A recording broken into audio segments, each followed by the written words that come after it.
Und jetzt das Heute-Journal mit Hanna Zimmermann und Christian Sievers. Guten Abend Ihnen allen. Das Wort vom Generalstreik geht in Deutschland. Das dürfte übertrieben sein, aber zumindest beim Verkehr in diesem Land soll am kommenden Montag nicht mehr viel gehen. Weder auf Straßen und Schiene noch zu Wasser oder in der Luft. So wollen es die beiden Gewerkschaften Verdi und EVG, die gemeinsam beschlossen haben, für 24 Stunden in den Warnstreik zu gehen. Sie fordern ein zweistelliges Plus bei den Löhnen. Historische Beeinträchtigungen, so sagt ein Gewerkschafter, soll es insbesondere bei der Bahn geben. Die Flughafenbetreiber kritisieren, die Aktionen sprengten jedes vorstellbare und vertretbare Maß. Roman Leskova berichtet.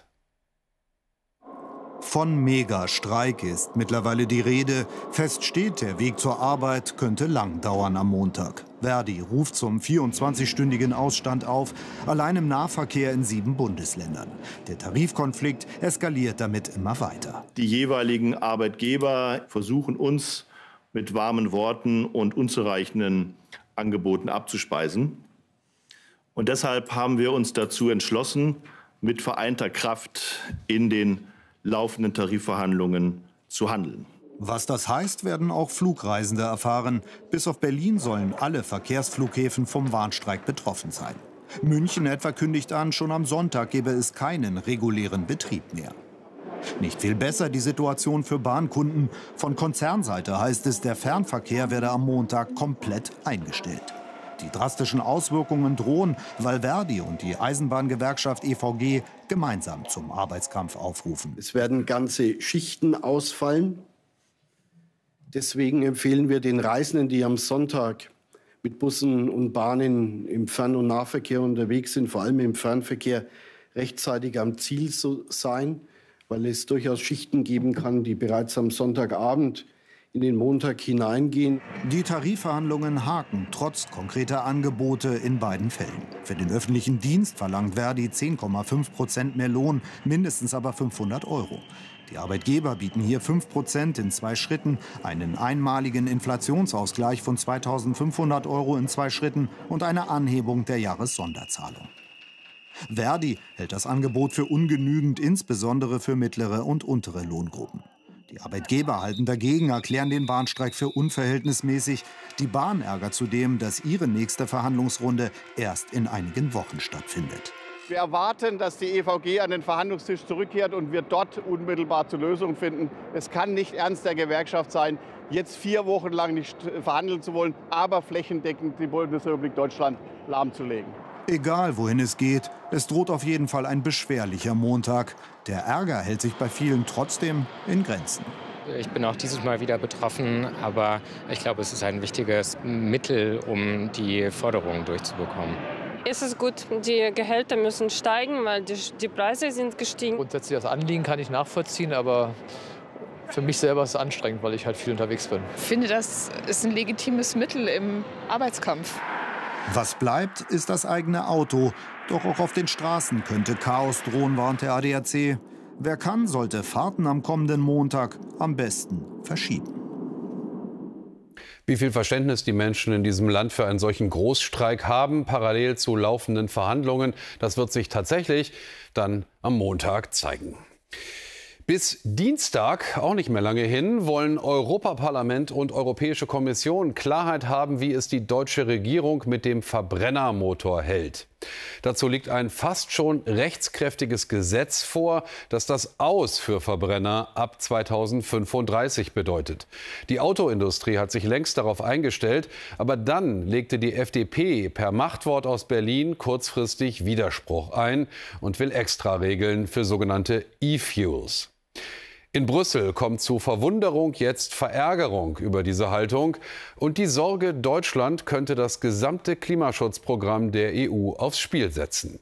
Vom Bundeskanzler erwarten sie beim Gipfel heute Aufklärung und Ansage. Isabel Schäfers. Heute Morgen gibt es noch die Hoffnung, dass der Streit um das Verbrenneraus diesen Tag nicht dominieren wird. Wir haben ja eine Agenda und es ist ja kein Wunschkonzert, wenn wir nach Brüssel kommen. Wenn wir hier im Rat alles besprechen, dann kommt das ist nicht unsere Arbeit. Und dann diskutieren zumindest am Rande doch alle genau das, was eben nicht auf der Tagesordnung steht. Im letzten Moment hatte Deutschland das bereits fertig verhandelte Verbrenner aus ab 2035 gestoppt. Berlin verlangt eine Ausnahme für klimaschonende E-Fuels.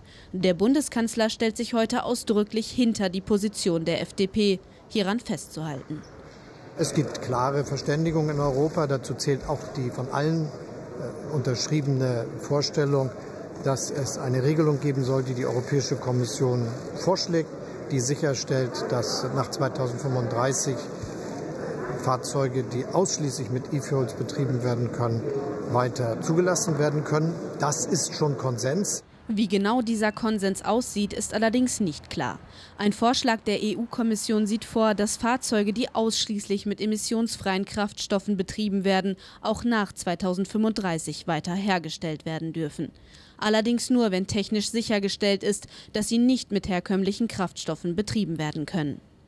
Die EU-Kommission hat sich bewegt, trotzdem hat Deutschland bisher nicht zugestimmt. Für viele gilt Deutschland nun als wortbrüchig. Wir können Vereinbarungen nicht einfach aussetzen. Es geht ums Vertrauen zwischen den Institutionen und die Glaubwürdigkeit unserer Verfahren.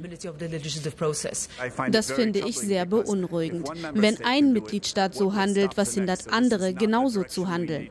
Unsere gesamte Entscheidungsfindung würde auseinanderfallen, wenn wir das alle tun würden. Die Sorge, dass das deutsche Vorgehen Schule machen könnte, scheint sich zu bestätigen. Auch andere wollen nachverhandeln. Italien und Österreich etwa haben sich dem deutschen Veto angeschlossen. Wir werden uns weiter dafür einsetzen und die Staaten unterstützen, die dieses Thema auf die Agenda gesetzt haben der Europäischen Union. Uns ist wichtig, dass wir den technischen Fortschritt einfach weiter zulassen, dass wir nicht innovationsfeindlich sind. Klimaschutz braucht Innovation und Fortschritt. Der deutsche Bundeskanzler betonte zwar, man sei auf einem guten Weg, einen Kompromiss zu finden. Bestätigt ist eine Annäherung bisher aber nicht. Olaf Scholz sieht also alles auf einem guten Weg. Guten Abend, Ulf. Wie soll denn dieser Weg jetzt genau aussehen? Ist das jetzt klar geworden oder hat der Bundeskanzler seine Sicht da exklusiv? Ja, leider hat er nicht gesagt, wie dieser gute Weg aussieht. Das hätte wirklich sehr, sehr viele hier interessiert. Nicht nur die Journalisten, sondern auch sehr, sehr viele Mitglieder der Europäischen Union. Denn eigentlich sieht es eher nach Krach aus, nach Eskalation. Die letzten Stunden haben sich die Deutschen doch viel Kritik anhören müssen, entweder offiziell oder hinter vorgehaltener Hand. Da fallen Worte wie Wortbruch, Vertragsbruch, Destabilisierung Europas. All das wird mit Deutschland verbunden. Olaf Scholz wehrt sich. Das hat er zu Beginn gleich deutlich gemacht und sagt, es hätte Versprechen gegeben, dass eben diese E-Fuels in dem Vertrag drin ist. Das hätte die Kommission zugesagt. Und die hat gerade vor wenigen Minuten eine Antwort darauf gegeben, die schon sensationell und ziemlich einmalig ist. Sie hat gesagt, dass es diese Versprechung eben nie gegeben hat. Sprich eigentlich, dass der deutsche Bundeskanzler hier die Unwahrheit sagt. Also eine solche Sackgasse, wo die Kommission sich direkt gegen Deutschland stellt, das ja ein sehr wichtiges oder vielleicht das mächtigste Land in Europa ist schon nicht ziemlich einmalig. Da wird natürlich jetzt auch viel Druck aufgebaut aus Europa Richtung Deutschland. Warum sieht denn die EU plötzlich sogar ihr gesamtes Klimapaket in Gefahr? Ja, der Einsatz ist einfach gigantisch hoch. Man weiß jetzt, dass es bei diesen ganzen Klimapaketen um sehr, sehr viel geht, weil dieser Wandel der Gesellschaft auf Klimaneutralität wird Gewinner haben, aber es wird auch Verlierer haben und es wird jedem Land viel zumuten. Und da ist es ganz entscheidend, dass man sich auf die Absprachen verlassen kann. Deswegen sind so viele sauer auf Deutschland. Und dieses Autoverbrennermotor-Thema ist ein hochsensibles, quasi ein Symbolthema. Man hat gehofft, dass man das hinkriegt und damit quasi Schwung in alle weiteren Klimaverhandlungen bringt. Und jetzt sieht es ein bisschen nach dem Gegenteil aus. Wir haben das ja gerade im Beitrag gesehen, dass jetzt immer mehr Länder nachverhandeln wollen, den Kompromiss also aufschnüren. Und damit droht dann das Aus vom Verbrennermotor eben dem Aus, nämlich nicht zu kommen. Und das wäre dann ein Riesenproblem für weitere Klimapakete, weil dann das Vertrauen wirklich zerstört wäre. Also es bleibt weiter hochinteressant. Ulf, für heute Abend erstmal ganz herzlichen Dank nach Brüssel. Und dann nehmen wir jetzt auch noch unsere Wirtschaftsexpertin hier mit dazu in Frankfurt am Main an der Börse, Valerie Haller. Guten Abend, Valerie. Manche reiben sich ja die Augen, wie sehr und warum sich insbesondere die FDP, aber jetzt offenbar auch mit Rückenwind durch den Kanzler, bei diesem Thema so verkämpft. Wie wichtig wären denn der deutschen Autoindustrie Verbrennermotoren mit E-Fuels? Der Mehrheit der Autokonzerne wohl eher nicht ganz so wichtig. Viele investieren nämlich gar nicht mehr in die Verbrenner. Mercedes sagt zu E-Fuels sogar klipp und klar, das Thema ist durch. Auch Audi, Volkswagen und Opel steigen aus der Verbrennertechnologie aus freiwillig. E-Fuels sind, Stand jetzt, aufwendig, energieintensiv und deutlich teurer als Benzin und Diesel. Nicht ganz abgeneigt oder zumindest Verfechter der Technologieoffenheit ist BMW. Die Münchner setzen neben Strom auch auf Wasserstoff. Und am überzeugtesten scheint noch Porsche zu sein. In Chile hat der Autobauer eine E-Fuels-Fabrik gebaut und testet die Produktion in kleinem Maßstab. Größte Herausforderung noch, die Kosten bei der Herstellung. Ein Problem ist auch, dass bislang nur wenig künstlicher Sprit hergestellt wird und die Konkurrenz um den knappen Stoff deswegen ziemlich groß sein dürfte. Flugzeuge, Schiffe und Lkw brauchen vermutlich künstlichen Sprit, weil sie sich kaum oder gar nicht elektrifizieren lassen. Also, manche wittern eine Chance, den Verbrenner länger am Leben zu halten. Viele aber sind doch eher skeptisch. Interessante Zusatzinformationen. Dank dir, Valerie.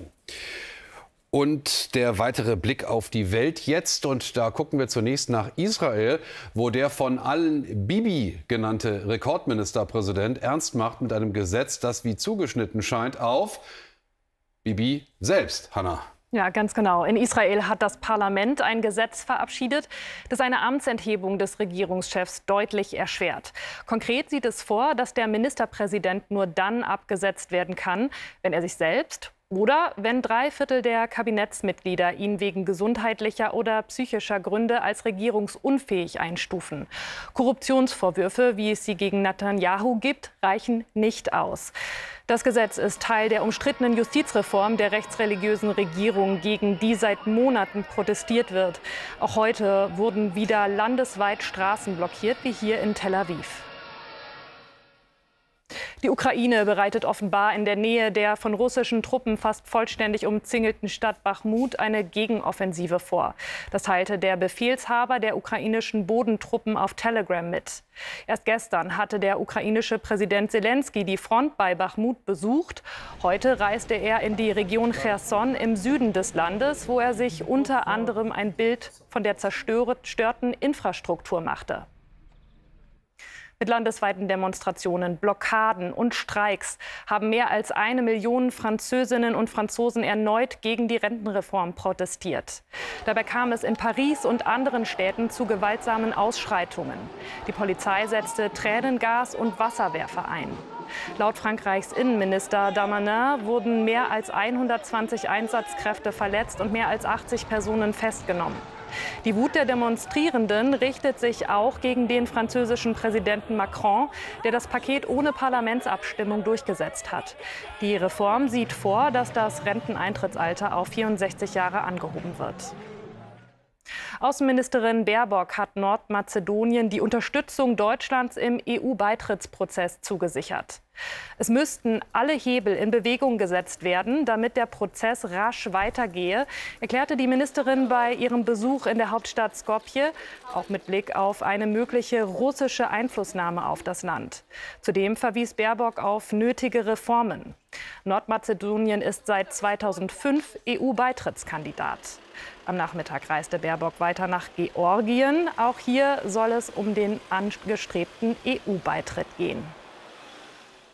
Der Vorsitzende der SPD in Nordrhein-Westfalen, Thomas Kutschaty, hat seinen Rücktritt erklärt, nachdem er gestern mit seinem Vorschlag für eine neue Generalsekretärin parteiintern gescheitert war.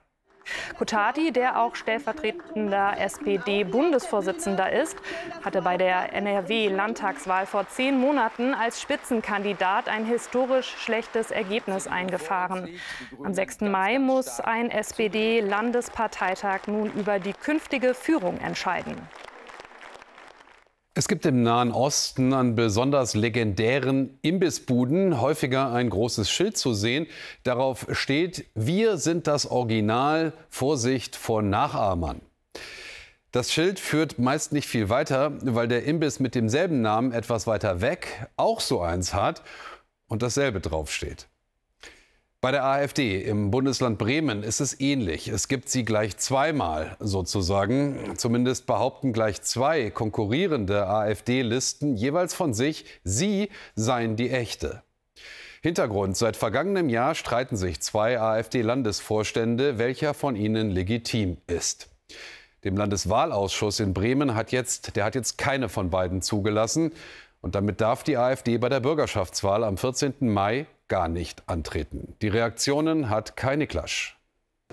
In den letzten Monaten führte die AfD in Bremen ein Lehrstück der Selbstzerfleischung auf. Heute nun konnte man in den Gesichtern ablesen, es gibt bei diesem Streit nur innerparteiliche Verlierer. Der Bremer Landeswahlausschuss streicht heute nämlich kurzerhand beide konkurrierenden Gruppen, die sich für die wahre AfD halten, um Sergej Minich hier links und Heinrich Löhmann rechts im Bild von der Wahlliste. Wir kamen dazu, dass kein einziger Wahlvorschlag auf Landesebene wirksam ist. Einer hatte den Mangel, dass nicht ordnungsgemäß zur Aufstellungsversammlung eingeladen wurde. Der andere Wahlvorschlag hatte den Mangel, dass er nicht von den richtigen Vorstandsmitgliedern nach Auffassung des Ausschusses unterzeichnet war. Was die verfeindeten Lager davon halten, dass die jeweils andere Gruppe meint, sie würde die AfD Bremen repräsentieren, wurde während der Sitzung mehr als deutlich. Das ist Betrug auf offener Bühne. Ohne dass das komisch klingen mag, aber die Liste des Hobbyvorstands, die ist ja sowieso raus. Die können ja sich beschweren, wie sie lustig sind. Da wird ja nichts mehr rumkommen. Doch einstimmig war der Landeswahlausschuss der Meinung, keines der beiden AfD-Lager zur Landtagswahl zuzulassen. Reaktionen.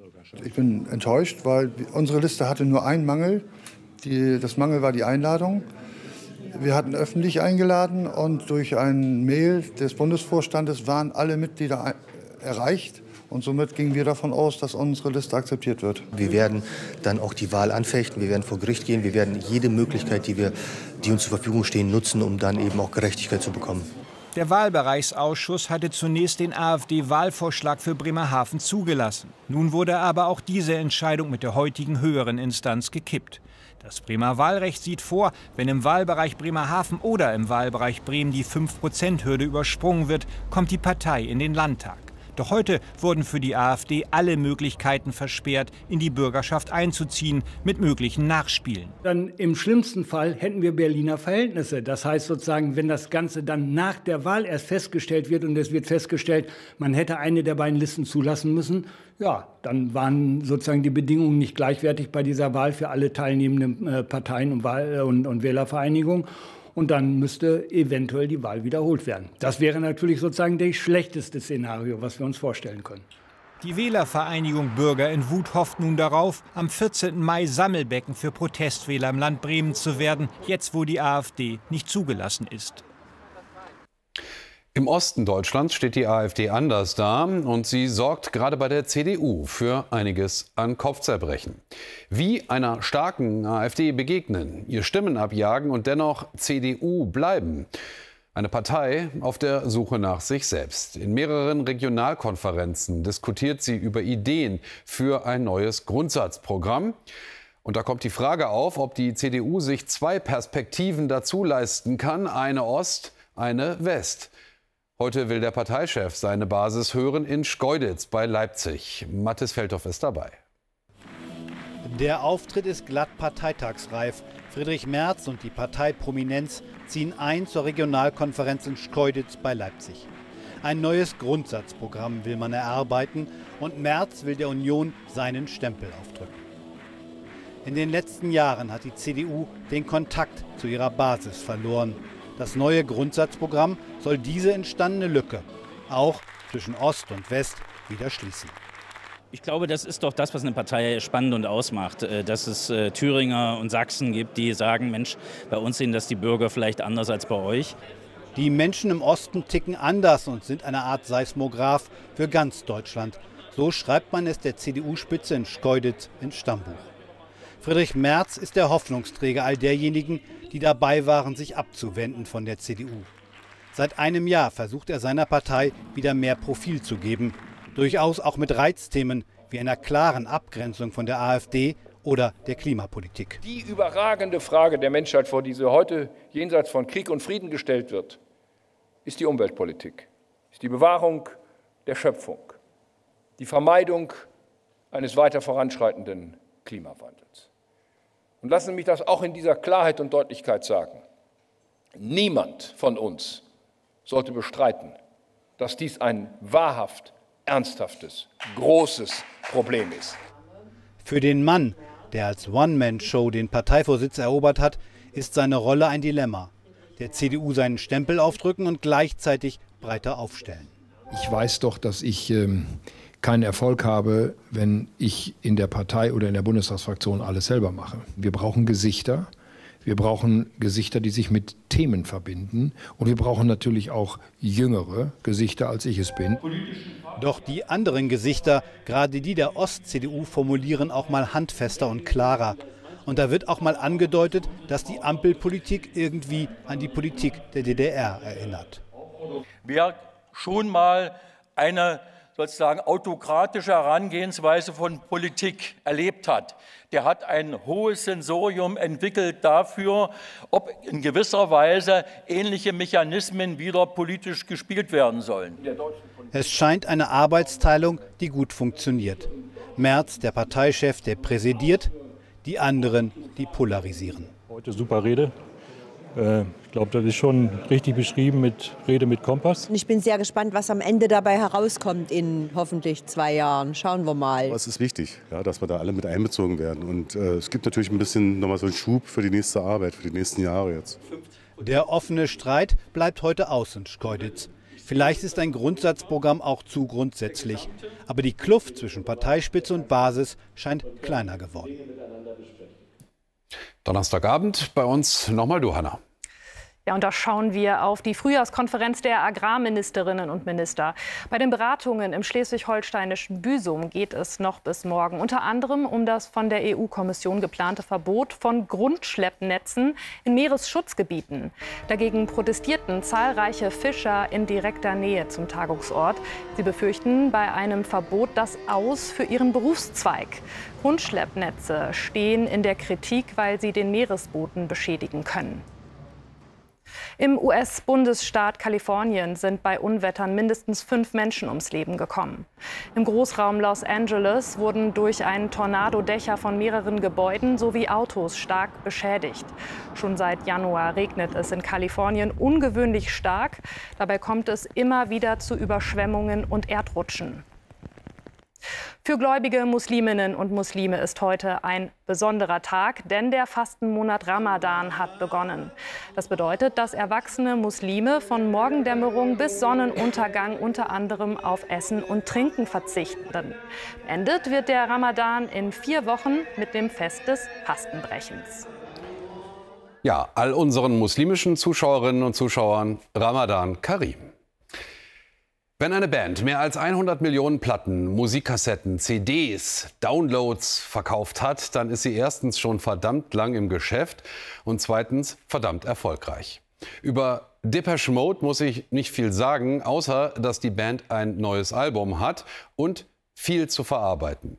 Schmerz, Sehnsucht, Abschied, aber vor allem Trauer und Tod. Nicolette Feiler-Tull hat mit Depeche Mode gesprochen, wo sie jetzt nur noch zu zweit sind. Depeche Mode erstmals als Duo, live vor Fans. Zeit ist flüchtig. Sehen wir, was sie bringt, singt Dave Gahan fast trotzig in einen neuen Song. Eine tanzbare Ermahnung zu leben.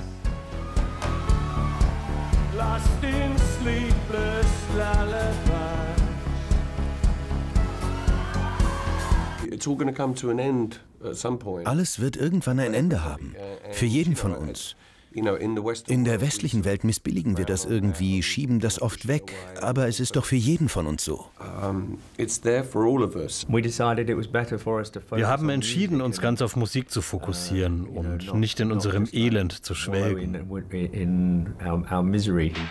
Das Elend meint den plötzlichen Tod von Andy Fletch Fletcher vor knapp 10 Monaten. Er war ihr Keyboarder, der dritte Kopf, Mitbegründer und Kid der Band. 40 lange Jahre. Der Schock sitzt noch tief, auch bei unserem Gespräch.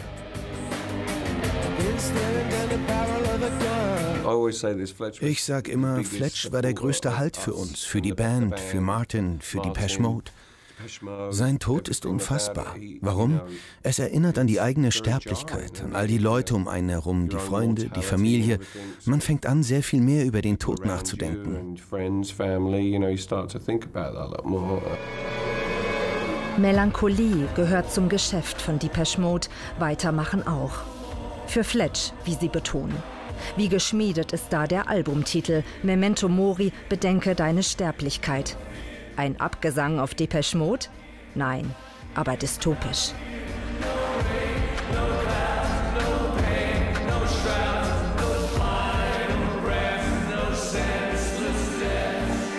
Das ist doch unsere Tradition. Ja, unsere DNA. Wie wahr. 1981 katapultiert I Just Can't Get Enough 4 Jungs aus Ostengland in den Synthie-Pop-Himmel.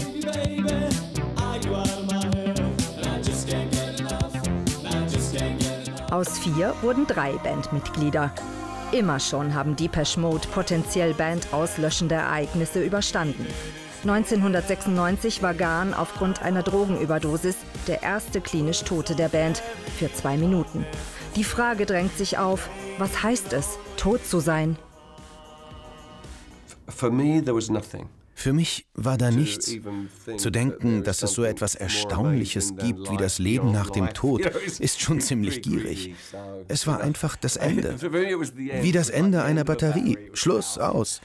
Das Einzige, was ich in dem Moment wirklich fühlte, war, es war falsch, dass ich versucht habe, alles irgendwie zu manipulieren.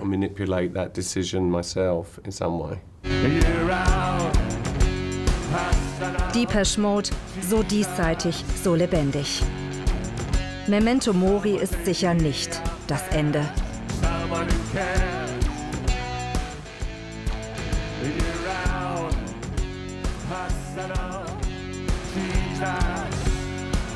Ja, zum Glück nicht das Ende.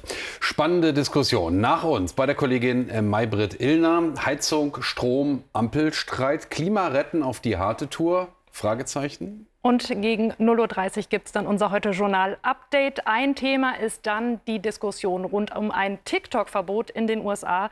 Dazu spricht Nazan Gökdemir mit dem Digitalexperten Markus Beckedahl.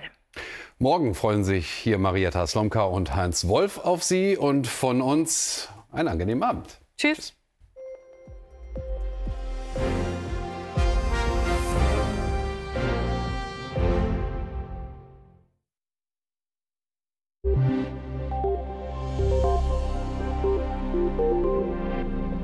Guten Abend. Heute ist Welttag der Meteorologie. 1873, also vor 150 Jahren, gab es den ersten Meteorologiekongress in Wien. Daraus entwickelte sich dann am 23. März 1950 die Weltorganisation für Meteorologie. Dieser Geburtstag ist ja immer im Frühling. Meist ist es da ja auch schon recht mild, aber bei uns wird es jetzt noch mal markant kälter von Norden. Und es kommt heute Nacht schon kräftiger Regen an. Der breitet sich hier bis morgen früh bis zur Ostsee aus. Am längsten trocken bleibt es noch in Sachsen und in Bayern bei einem starken, zum Teil recht kräftigen stürmischen Wind aus süd-südwestlichen Richtungen. Und so wird das eine milde Nacht mit 13 Grad am Oberrhein und 7 Grad am Alpenrand. Und morgen liegen die Höchsttemperaturen dann bei 11 bis 17 Grad. Und der Regen der Nacht verabschiedet sich mehr und mehr in Richtung Osten. Dann lockern die Wolken auf, es gibt kräftige Schauer und Gewitter und am längsten regnet es noch ganz im Süden und auch im Osten Deutschlands. Der Wind ist immer noch kräftig, dreht allerdings ein bisschen und zwar auf west-südwestliche Richtungen. Und dann kommt der Samstag. Der bringt kräftige Regenschauer und Gewitter mit. Bei Temperaturen von 9 bis 14 Grad und einem stürmischen Wind. Am Sonntag ziehen über die Mitte und den Süden kräftige Regenfälle hinweg. Im Norden wird es schon freundlicher, dreht der Wind auf Nord. Und dann kann es am Montag selbst im Flachland vorübergehend noch mal weiß werden. Guten Abend.